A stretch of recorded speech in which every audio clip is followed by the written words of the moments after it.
तो माता सीता जैसी, अनुसुईया जैसी, अरे कितनी सतियों के चरित्र हमारे जीवन में हमने पढ़े हैं और सुने हैं अपने बुजुर्गों के मुंह से, गुरुजनों के मुंह से। क्या कमी है हमारे साहित्य में? अच्छे लोगों के नाम कम है क्या? बनना है तो पृथ्वीराज चौहान बनिए, महाराणा प्रताप बनिए, बनना है विवेकानंद बनिए, चंद्रशेखर आजाद बनिए, मंगल पांडे बनिए, चंद्रगुप्त मौर्य बनिए। बनना है तो तुलसीदास बनिए, कबीरदास बनिए, सूरदास बनिए, ध्रुव बनिए, प्रहलाद बनिए। अरे बनना है तो मीरा बनिए। कितनी चर्चाएं हैं, लेकिन आपको तो बस केक काटना। फिल्म में तुम केक काटते हो महाराज जी, हम भी केक काटेंगे। दीपक बुझाते हम भी बुझाएंगे। थोड़ा अकल भी हो, नकल उतारने में भी अकल की आवश्यकता होती है ना? जो वो कर रहे हैं वो हमें नहीं करना चाहिए, है ना? हमें अच्छे कार्य करना चाहिए। हमारी लाइन उनकी लाइन से मैच नहीं करती, अलग अलग है, उनका कल्चर अलग है, हमारा अलग है। हमें दीपक जलाना चाहिए। हम जन्मदिन मनाने को मना नहीं करते, जन्मदिन सबको मनाना चाहिए, लेकिन जन्मदिन कैसे मनाएं ये सीख लो।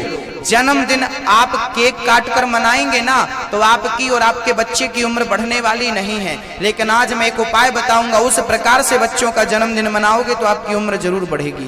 कैसे? आज आपके बेटे का जन्मदिन है या तो आपकी शादी की सालगिरह है, तो क्या करना चाहिए?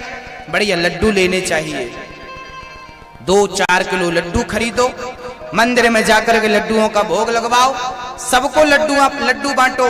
झोपड़पट्टी में जाइए, आपके बाजना में देखिए कि सबसे गरीब कौन है, कौन सी महिला सबसे बुजुर्ग है, कौन से पुरुष सबसे बुजुर्ग हो गए हैं, कौन है जिनको खाने को रोटी नहीं मिल रही है, सबसे गरीब कौन है, जाइए उनके पास। आज आपके बच्चे का जन्मदिन है, जाइए गरीबों के बीच में जाइए, लड्डू लेकर जाइए और गरीब बच्चों को लड्डू बांटिए। गरीब बच्चों को वस्त्र का दान कीजिए, गरीब बेटियों को गोद में बिठाइए, उन्हें खिलौना दीजिए, अपने बच्चों के हाथ से लड्डू दान कराइए, वस्त्र दान कराइए और बड़े प्रेम से बच्चों के बीच में, गरीब परिवार के बीच में आधा घंटा 1 घंटे का समय गुजारिए। जब उन बच्चों को आप लड्डू खिलाएंगे ना, वस्त्र देंगे ना, तो उस गरीब के अंदर से एक बहुत बढ़िया दुआ निकलेगी आपके लिए, आपके बच्चे के लिए। उस दुआ से आपके बच्चे की उम्र बढ़ जाएगी। दवा जहां काम नहीं करती, दुआ काम करती है मेरी माँ। दुआएं तब मिलती हैं जब हम भला कार्य करते हैं। जाइए उनके पास जिनको हमारी आवश्यकता है, समय दीजिए। आपके बच्चे का जन्मदिन है, बुला लिए अपने पड़ोसियों को, बढ़िया लोगों को, रबड़ी बांट के सबको खिला दी। अरे आप लोग रबड़ी उन्हें खिलाते हो जिनको रबड़ी की आवश्यकता ही नहीं है। अरे सबके पेट ऑलरेडी रबड़ी से भरे हैं, रबड़ी उन्हें खिलाइए जिन्होंने रबड़ी खाई ही नहीं है, जिनको सही जरूरत है रबड़ी की, खिलाइए गरीबों को, उनको दीजिए, उनको भी कभी गले से लगाया करो। हमें हमेशा उनका अपमान मत किया करो। अरे गरीबी और अमीरी जात पूछ कर नहीं आती, किसी के घर में भी गरीबी आ सकती है। हमें सबको गले लगाना चाहिए। ये जो है ना, ये वक्षस्थल, ये हमारा जो हृदय है ना, ये सबके लिए है। ये माँ के लिए है, पिता के लिए है, पत्नी के लिए है, बहन के लिए है, भाई के लिए है, गरीब के लिए है। और दिवाली और होली में तो दुश्मन के लिए भी हमारा दिल होता है, हमारा हृदय होता है। ये सबके लिए होता है, होना चाहिए। ये जन्मदिन मनाओ, गौशाला में जाओ, गाय को चारा डालो, गाय की सेवा करो। जन्मदिन है आज तो सत्यनारायण भगवान की कथा सुनो। घर में 5 लोगों को बुलाओ, 10 लोगों को बुलाओ, और आज बच्चे का जन्मदिन है, घर में कीर्तन कराओ, कीर्तन कराओ। कीर्तन करने से घर का वातावरण शुद्ध होगा, बच्चे को भगवान की कृपा प्राप्त होगी। और केक काटने से कुछ होने वाला नहीं है। अपने मूल भारत पर आओ, मूल सिद्धांतों पर आओ, देखा देखी में मत चले जाओ। दीपक बुझाना अच्छी बात नहीं है, और फिर भी आपको बुझाना है तो फिर कौन रोक सकता है? रावण को सबने समझाया था, उसने नहीं मानी, क्या हुआ? सर्वनाश हुआ।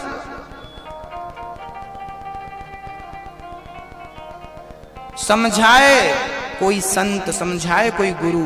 याद रखना, बाजना में हम आए हैं ना, तो हम अपनी मर्जी से नहीं आए, और हमें अग्रवाल परिवार ने बुलाया है, ऐसा भी नहीं है। सच कहता हूँ, जब कथा सुनाने के लिए हमें बुलाया जाता है ना, तो ये भगवान की प्रेरणा ही हुआ करती है। उनकी मर्जी से हम आते हैं और जाते हैं। तो यदि हम आज यहाँ आए हैं तो उनकी मर्जी से, और हम जो बोल रहे हैं ये भी उनकी मर्जी से। उनका ही आदेश है कि तुम्हें ये ज्ञान देकर यहाँ के लोगों को आओ, क्योंकि यहाँ के लोगों को इस ज्ञान की आवश्यकता है। जिस ज्ञान की जहां जरूरत होती है, जब आप लोग परेशान होने लगते हैं, तब कोई सच्चा गुरु आपके जीवन में एंट्री करता है और वो विचलित प्राणी को सच्चा मार्ग दिखाता है।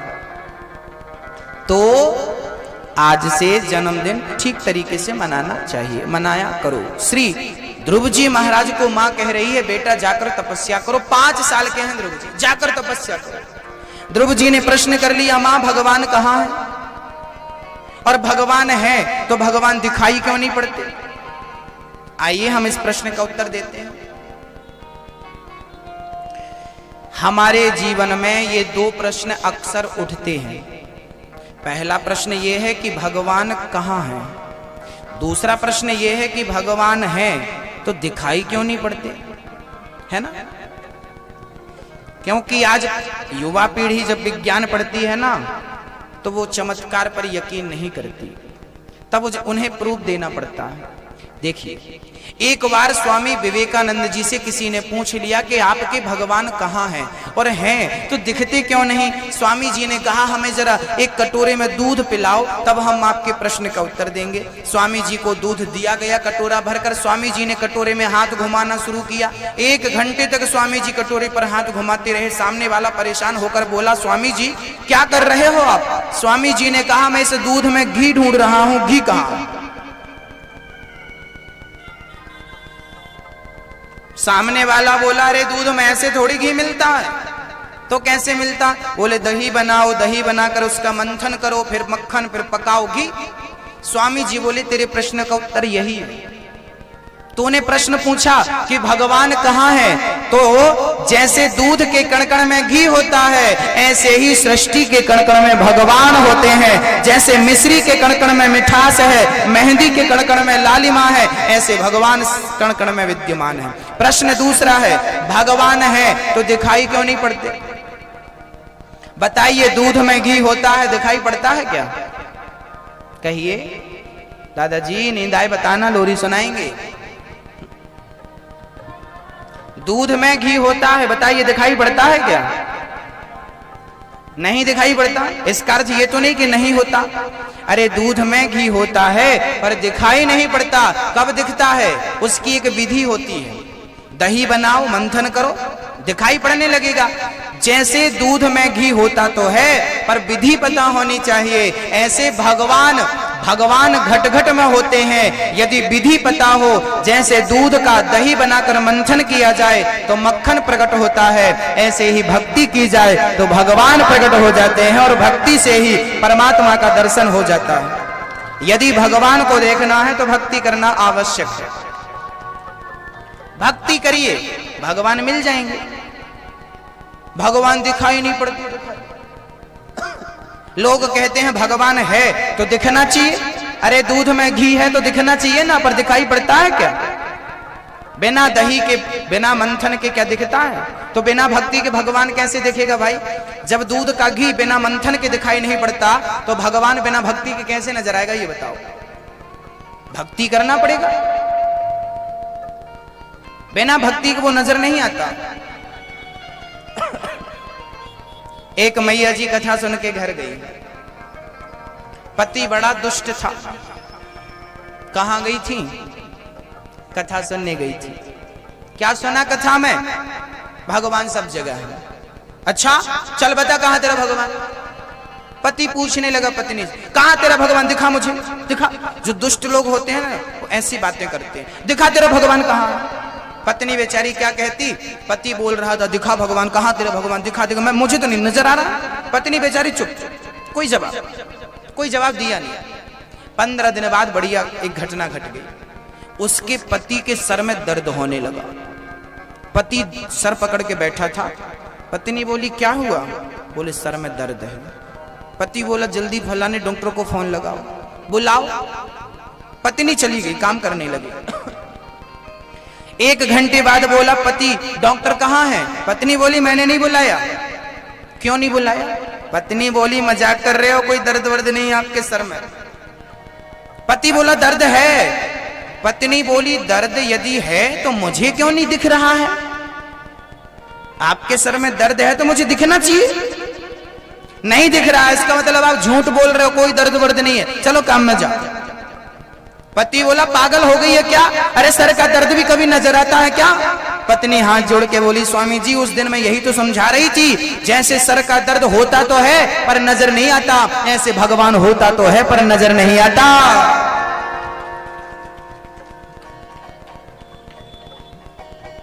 अच्छा बताइए, जिसको दर्द होता है तो क्या वो अपना दर्द हमें दिखा सकता है? उसी को अनुभव होता है ना, ओहो यहां दर्द है, यहां दर्द है। जिसको कांटा चुभा है उसी को दर्द होगा ना, बाजू वाले को तो नहीं होगा। जिसको कांटा चुभता उसी को दर्द होता है और वो अपना दर्द किसी को दिखा नहीं सकता। जैसे जिसको कांटा चुभा उसी को दर्द होता है, वो किसी को दिखा नहीं सकता। ऐसे जो भक्ति करता है ना, उसी को भगवान का अनुभव होता है, उसे तो होता है पर वो अनुभव किसी को दिखा नहीं सकता। यही भक्ति है। भक्ति अनुभव का विषय है, प्रदर्शन का सब्जेक्ट नहीं है। ये दर्शन है, ये प्रदर्शन नहीं है। भगवान की भक्ति आप करोगी या करोगे तो आपको उसका एहसास होगा, पर आप सामने वाले को प्रदर्शित नहीं कर सकते, दिखला नहीं सकते, व्यक्त नहीं कर सकते उस चीज को।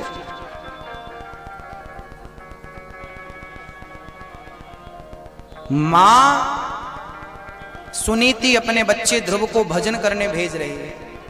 चल पड़े ध्रुव जी। 4 साल की उम्र, 5 वर्ष की उम्र, ध्रुव जी महाराज घर से निकल पड़े। जा रहे हैं, एक घनघोर जंगल में गए। पिताजी पहुंच गए, बेटा मत जाओ, तपस्या करने आओ, मैं तुम्हें राज्य देता हूं एक गांव का।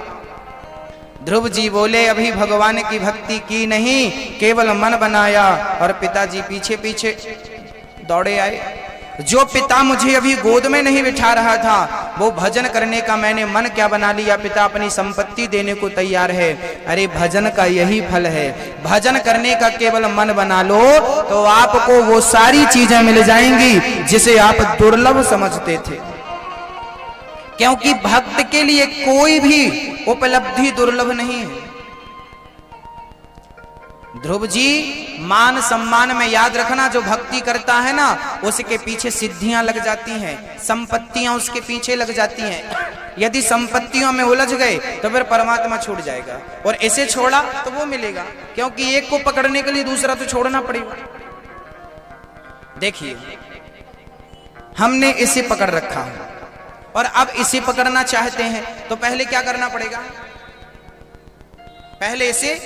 पहले इसे छोड़ना पड़ेगा, तब फिर हम इसे पकड़ पाएंगे। हाँ, आप भगवान को पकड़ना चाहते हैं तो पहले संसार को छोड़ना पड़ेगा। जब तक संसार को छोड़ेंगे नहीं, विषयों को छोड़ेंगे नहीं, तब तक परमात्मा को कैसे पकड़ पाएंगे? यदि उसे पकड़ना चाहते हैं तो इसे छोड़ना पड़ेगा।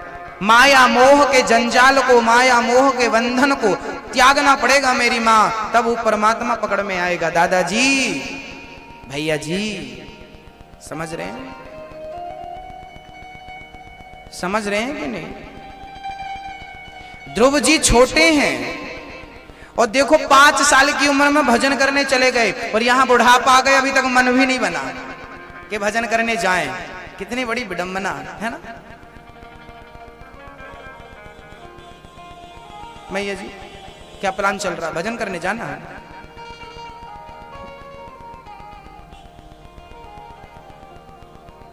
हम तो कहते हैं भजन कर लो, और नहीं आपके यहाँ आसपास नदी तालाब है कि नहीं है? कहाँ? पास में ही है तो भजन कर लो। पानी है कि नहीं तालाब में? अभी नदी में, नदी में है, नदी है आसपास, पानी है उसमें। हाँ तो भैया भजन करो तो बाजन में रहो, और नहीं तो पानी बाजू में भरा है।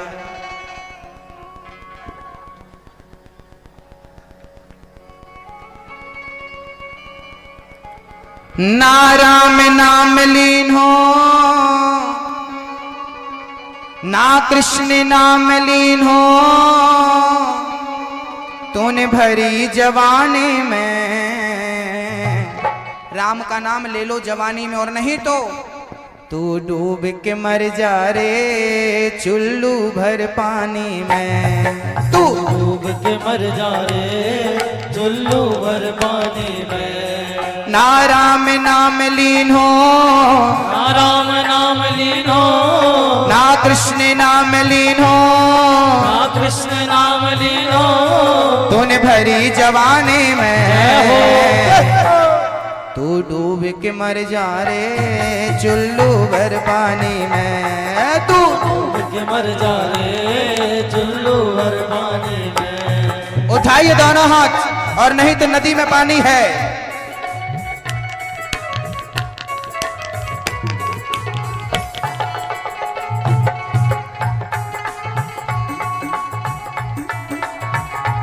हरि बोल।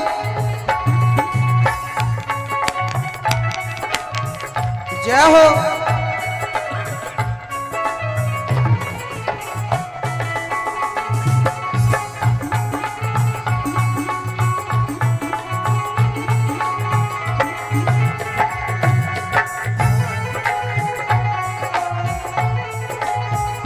राधे। कालायो दुनिया में मिल जाएगो माटी में।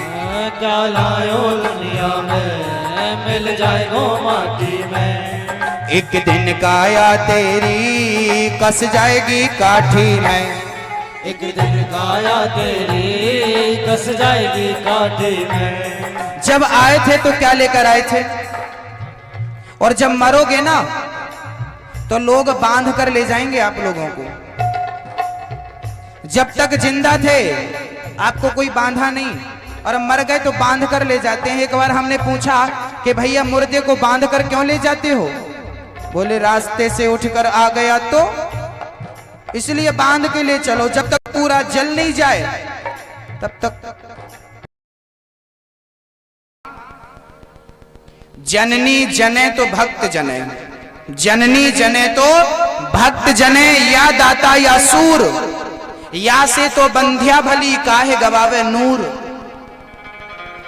स्त्री जन्म दे तो भक्त को जन्म दे, या तो भगवान के भक्त को, या तो दानी को, या तो भारत माता के सेवक को, नहीं तो बंध्या ही अच्छी है, बांझ ही अच्छी है। व्यर्थ में संतान को जन्म देना व्यर्थ है।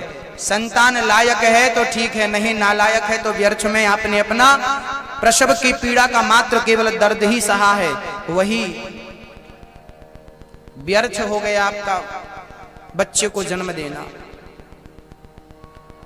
श्री ध्रुव जी महाराज जाते हैं, नारद जी ने मंत्र दिया, ओम नमो भगवते वासुदेवाय का उन्होंने जाप किया है।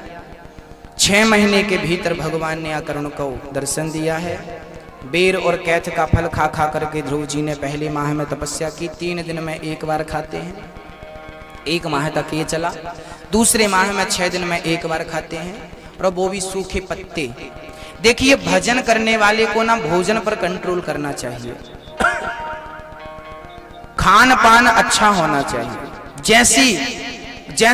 जैसी रखो शुद्धि वैसी बने बुद्धि, जैसा खाओ अन्न वैसा बने मन। खान पान अच्छा होना चाहिए। एक महात्मा जी थे, एक बार क्या हुआ, एक चोर किसी घर में चोरी करने गया, और चोरी करके जब वो लौटा तो उसे बढ़िया सी मिठाई का डिब्बा नजर आ गया। सोना चांदी चुराया, सोचा यार मिठाई रखिए, चलो बच्चों को देंगे। तो मिठाई लेकर के चोर मिठाई भी चुराया और चला। सवेरे के 4 बज रहे थे तो एक महात्मा जी भजन करके लौट रहे थे, तो चोर को लगा क्यों ना थोड़ी सी मिठाई महात्मा जी को भी दी जाए।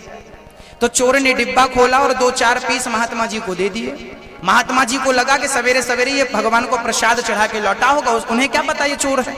उन्हें लगा कि ये प्रसाद चढ़ाकर लौटा होगा तो हमें प्रसाद दे रहा है। तो महात्मा जी ने वो 4 पीस मिठाई की खा ली, और जब महात्मा जी ने वो मिठाई खाई और रात्रि को जब महात्मा जी सोए तो सपने में पुलिस आई। महात्मा जी ने सपना देखा कि पुलिस पकड़कर महात्मा जी को ले जा रही है। महात्मा जी बोले राम राम राम, मैं तो भजन करने वाला, ये भला पुलिस क्यों आ गई मेरे सपने में। तब याद आया कि सवेरे सवेरे मैंने मिठाई खाई थी। उस व्यक्ति को खोजते हुए महात्मा जी पहुंचे। कहो भाई, तुमने सवेरे कहा किस देवता को प्रसाद चढ़ाया था? महाराज क्षमा करना, देवता का प्रसाद नहीं था, चोरी की मिठाई थी। महात्मा जी समझ गए कि चोरी की मिठाई खिलाई, इसलिए सपने में पुलिस आई, हमारी बुद्धि बिगड़ गई इसकी मिठाई खाने से। याद रखना भक्तों, जैसा अन्न खाओगे वैसा मन होगा, मन पर अन्न का बहुत प्रभाव पड़ता है। कहते हैं जो हम अन्न खाते हैं उस अन्न की जो शक्ति होती है, रस होता है, उस रस का ब्लड बनता है, शरीर में क्या बनता है? खून बनता है। उस अन्न की और बारीक जो सूक्ष्म शक्ति है उस शक्ति से तेज बनता है, और अन्न का जो बहुत सूक्ष्म तत्व है उस सूक्ष्म तत्व से मन बनता है। अन्न से ही मन बनता है, उस सूक्ष्म तत्व से। अन्न का बहुत फिल्टर करने के बाद, खून बनने के बाद फिर जो जो शरीर को चाहिए, क्योंकि अन्न से ही चमड़ी बनती है, मांस बनता है, धातुएं बनती हैं, रक्त बनता है, और जो जो शरीर को आवश्यकता है वो सब कहां से मिलता है? उसे आहार से मिलता है ना, भोजन से। तो मन भी जब सब कुछ बन जाता है और जो अंतिम चीज बचती है उस अन्न की, उस अंतिम चीज से, अंतिम तत्व से मन बनता है। इसलिए अन्न शुद्ध होना चाहिए। बिना भोग लगाए यदि हमने अन्न ग्रहण कर लिया तो वो हमारी बुद्धि भ्रष्ट कर देगा। इसलिए कहते हैं कि हर अन्न में दोष होता है, और उसके दोष से बचना हो तो भोजन जब बनाओ तो सबसे पहले थाली सजाओ, दाल चावल सब्जी रोटी जो आपने बनाई है, चटनी अचार जो है आपके घर में सब रखो, तुलसी का पत्ता डालो, और पहले भगवान को तुदीयमस्तु गोविंद तुभ्य में, भगवान को, हे प्रभु आप ग्रहण करो। जब वो थाली भगवान के समक्ष पहुंच जाती है तो उसका सारा दोष खत्म हो जाता है। फिर वो भोजन क्या बन जाता है? वो प्रसाद बन जाता है, क्योंकि उसमें भगवान की कृपा और आपकी श्रद्धा मिल गई। तो क्या बन गया? आज वो प्रसाद बन गया। और फिर उस थाली को उठाइए, दाल को दाल में, चावल को चावल में, सब्जी को सब्जी में, सब में सबको मिला दीजिए, पूरा भोजन आपका प्रसाद बन गया। और उस अन्न को खाओगे तो गारंटी मेरी है, कभी आपकी बुद्धि और मन भ्रष्ट नहीं हो सकता, बिगड़ नहीं सकता, क्योंकि आपका अन्न शुद्ध हो गया, मन भी शुद्ध होगा। और जैसी राखो शुद्धि वैसी बने, बोलो मेरी मां, बुद्धि। बुद्धि भ्रष्ट क्यों होती है? क्योंकि शुद्धि का ख्याल नहीं होता। हमारे जितने पुरुष बैठे हैं इनमें से अधिकांश पुरुषों को यह भी नहीं पता, हमारी माताओं को यह भी नहीं पता कि शुद्धि कैसे रखनी चाहिए। ध्यान दीजिएगा, आप लोग ध्यान बहुत कम दे रहे हैं। आप लोग ये बताइए कि जब आप लोग लघु शंका जाते हैं, बाथरूम जाते हैं, तो ये बताइए कि जाने के पश्चात हाथ मुंह कुल्ला करते हैं कि नहीं? हाँ या ना? 100 में से 99 लोग नहीं करते, 1% करते हैं। और यूं थी, नींबू नहीं खाएंगे महाराज, शुक्रवार है, कपट तो जारी रहेगा। सुनो, तुम हमारे घर मत आना, शुक्रवार का व्रत है, कन्याओं का भोजन कराते हैं लोग। अभी नवरात्रि आएगी, आपके यहाँ भंडारे होते हैं कि नहीं? नवरात्रि में, नवरात्रि में लोग माता जी को बिठाते हैं, भंडारे कराते हैं, सबको भोजन कराते हैं, लेकिन खुद की बूढ़ी माँ घर में अकेली बना के खाती है। उसे कोई ये भी कहने नहीं जाता कि चलो भंडारे में खा लो। अरे आपने अपने माँ की सेवा नहीं करी तो जगत जननी जगदम्बा आपसे कैसे खुश होगी, ये तो बता दो। आपने अपनी माँ की सेवा नहीं करी, अपने माँ को प्यार से आपने उनके चरण नहीं दबाए, पानी नहीं पिलाया, भोजन नहीं कराई, बुढ़ापे में सेवा नहीं करी, तो नवरात्रि में 9 दिन माँ का व्रत रखा तो क्या उसका फल आपको मिलेगा? कहो। ओ भैया जी, आप लोग बोलते नहीं कुछ। हम ये नहीं कहते कि नवरात्रि के माता जी को बिठाओ मत, लेकिन उस माता जी को बिठाने के पहले अपनी माता जी को देखो कि वो ठीक है कि नहीं, वो आपसे खुश है कि नहीं। यदि वो आपसे खुश है तो जगत जननी जगदम्बा भी आपसे खुश हो जाएगी, और वो खुश नहीं है तो यहाँ पर माथा पीट दो, अपना सर काट दो, ये खुश होने वाली। खुद की सास को बहू पानी नहीं पिलाती और नवरात्रि में कन्या भोज कराती फिरती है ना। कहो हमारी माताएं तो बिल्कुल चुप्पी साध के बैठ जाती, इस सब्जेक्ट में हम नहीं बोल सकते महाराज कुछ। हमारी सास बाजू में बैठी है,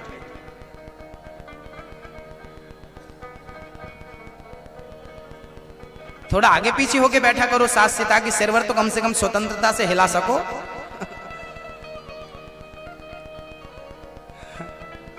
अच्छा, सासू माँ इसलिए ऊपर कुर्सी में बैठी हैं, बहुओं को देख, कहीं भी बैठोगे हम देख लेंगे।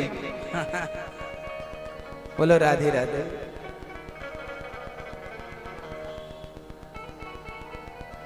श्री ध्रुव जी महाराज 6 महीने तक तपस्या करते हैं, और 6 महीने की तपस्या उन्हें परमात्मा के दर्शन तक पहुंचा देती है। भगवान का दर्शन हुआ, ओम नमो भगवते वासुदेवाय के मंत्र को जपा, परमात्मा का साक्षात्कार हुआ। श्री ध्रुव जी महाराज ने भगवान से कहा मुझे कुछ नहीं। भगवान ने कहा पुत्र क्या चाहिए। भगवान ने अपने शंख का स्पर्श कपोलों में कराया। ध्रुव जी को स्तुति करने का सौभाग्य मिला। योन्तः परवश्य मम वाचमिमां प्रसुप्तां संजीवयत् खिल शक्तिधरा स्वधाम्ना। हे प्रभु, आपका ये दर्शन मेरे हृदय में विराजमान हो जाए, बस मुझे और कुछ नहीं चाहिए। भगवान ने 36,000 वर्षों का राज्य देकर ध्रुव जी को घर भेजा। जिस मां ने अपमान किया था वही सम्मान करने को खड़ी है। ये ध्रुव जी के भजन का प्रताप है। उनके भाइयों को यक्षों ने मार दिया। ध्रुव जी महाराज ने यक्षों के बदले बहुत, अपने भाई के बदले बहुत यक्षों को मारा। तब श्री कुबेर जी आकर भक्ति देते हैं ध्रुव जी को, और अंतिम समय मनु जी महाराज ज्ञान देते हैं। मृत्यु के सर पर पैर रख के ध्रुव जी महाराज भगवान के परम धाम को जाते हैं। ये भजन का प्रभाव है कि शरीर सहित ध्रुव जी महाराज भगवान के धाम को गए। इन्हीं के वंश में पृथु हुए हैं जिन्होंने पृथ्वी का दोहन किया है, और पुरंजनोपाख्यान की चर्चा से नारद जी ने प्राचीन बरही को सुनाई है। मनु जी महाराज के दूसरे पुत्र हुए हैं प्रियव्रत। इनके वंश में आगे चलकर भरत हुए हैं जिन्होंने राजा रहुगण को ज्ञान दिया है। और एक बार तो श्री नाम लेकर नारा का अजामिल मुक्त होता है। खम्बा चीर करके नरसिंह भगवान प्रहलाद को दर्शन देते हैं, और एक बार भगवान समुद्र मंथन के लिए 3 अवतार धारण करते हैं, कच्छप, धनवंतरी और मोहिनी। उस अमृत के चक्कर में देवासुर संग्राम हुआ, राजा बलि मारे गए। शुक्राचार्य जी ने उन्हें संजीवनी देकर जीवित किया। 99 यज्ञ पूरे किए बलि ने। तब मां अदिति ने पयोव्रत किया, जिनके प्रभाव से उनके घर में वामन भगवान का जन्म हुआ। आइए वामन भगवान का दर्शन करते हैं। और कल हम आपको कृष्ण जन्मोत्सव की और राम जन्म की, कल राम कथा सुनाएंगे आपको। हम राम कथा बड़ी अद्भुत सुनाएंगे, कृष्ण कथा भी सुनाएंगे। कल बड़े प्रेम से अपने इष्ट मित्रों को लेकर आइएगा। राम जी को 14 वर्ष के लिए वनवास क्यों जाना पड़ा? 15 वर्ष के लिए या 13 वर्ष के लिए क्यों नहीं गए? 14 वर्ष में ऐसा क्या था? राम कथा से जुड़े तमाम प्रश्नों के उत्तर हम आपको देने की कोशिश करेंगे। वामन भगवान भिक्षा लेकर माँ के पास गए। माँ ये भिक्षा ले लो। माँ ने कहा बेटा मुझे ये त्रैलोक्य की भिक्षा ला कर दो। त्रैलोक्य की भिक्षा लेने राजा बलि के दरवाजे में श्री वामन भगवान चले। बोलिए वामन भगवान की। आइए दर्शन करते हैं हम वामन भगवान का। बटुक से वामन भगवान, हाथ में छाता, पांव में खड़ाऊं, कमंडल लेकर के वामन भगवान श्री पहुंच रहे हैं। राजा बलि नर्मदा के तट पर यज्ञ कर रहे हैं। जैसी वामन भगवान पर नजर पड़ी, चमत्कार हो गया। महाराज मेरे यज्ञ में सूर्य भगवान आ गए, चरणों में गिर पड़े। राजा बलि महाराज आप बड़े सुंदर हैं, आप मेरे नगर में आए, कहिए मैं आपकी क्या सेवा करूं? वामन भगवान बोले मेरे पास सब कुछ है, कोई सेवा मत कर। राजा बलि बोले मैं कुछ देकर रहूंगा आपको, क्या देना चाहते हो? वामन भगवान ने कहा देना चाहता है तो मुझे 3 पग भूमि का दान कर दे। वामन भगवान बोले वो भूमि भी मैं अपने ही पैरों से नापूंगा। राजा बलि बोले महाराज कुछ ज्यादा ले लीजिए, थोड़े से क्या होगा, ना मुझे 3 पग चाहिए। चल पड़े वामन भगवान, 3 पग का संकल्प देने लगा। शुक्राचार्य जी ने कहा बेटा ये वामन नहीं 53 है, मत दे। वामन भगवान श्री शुक्राचार्य जी की एक आंख फोड़ते हैं और राजा बलि जब कहते हैं मुझे सब कुछ चाहिए, तब वामन भगवान अपने शरीर को विशाल करते हैं, बहुत विशाल। और भगवान ने पहले पग में अतल वितल सुतल तलातल रसातल महातल पाताल को नाप लिया। दूसरा पग भगवान ने सत्यलोक में रखा, ब्रह्मलोक में रखा, जिससे ब्रह्मांड फट गया। भगवान के चरणों को धोता हुआ पानी ब्रह्मा जी के कमंडल में डाला, वही भागीरथ जी की तपस्या से उन्हें छोड़ दिया, वही गंगा के रूप में आज है। तीसरा पग कहाँ रखें, राजा बलि ने सर झुका दिया। अब हमारे मुख्य यजमान जी आज आ जाएं और राजा बलि बन करके वामन भगवान का पूजन करें। आज के